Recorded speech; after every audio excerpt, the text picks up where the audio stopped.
All right, this is Michael Dorsey that's maintaining ongoing helicopter activity, and I have not left the entrance. I just want to be clear, this is also evidence of clear targeting.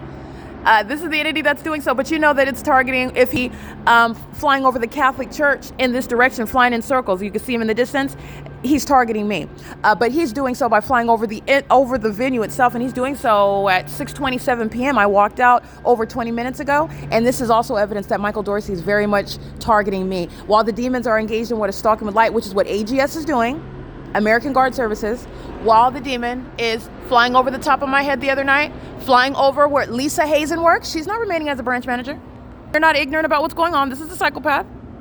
They're going to prison. They're not security guards. They're engaged in stalking. They're engaged in targeting. They're engaged in vagina monitoring, and they're psychopaths. That pattern of conduct, keeping their back to you while they're stalking with police departments.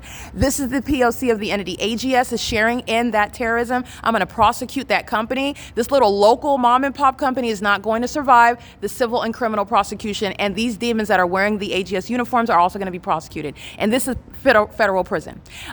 Michael Dorsey is maintaining helicopter activity as a means of retaliation while he is in real-time monitoring my evidence in concert with the people of the state. That's federal stalking.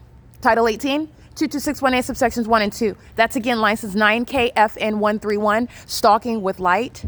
Doing so while the entity is psychopathic pacing over the library, hostile while I'm documenting, and doing so threatening my life. And stalking with light is threatening my life.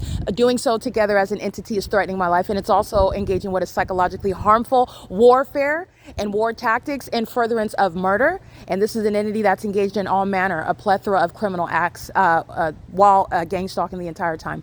Okay, so that's the Fontana Police Department over there. The entity has vast resources while they're engaging in surveillance, and this is exactly what's going to be removed. Terrorism in Fontana is going to be defunded, all right? And it's going to start with removing Michael Dorsey and removing departments like this that are engaging in the pattern of conduct. He's wasting approximately 30 minutes on fuel for a helicopter stalking me, targeting me. All right, that you're talking about what is considering the amount of resources where they're engaging in criminal activity, which is the evidence to remove a gang stalking police department, which is speaking to what is a criminal expenditure of funds that is funding terrorism, which is a basis to prosecute those such as Aquanetta Warren. It is currently 6:29 p.m. POC.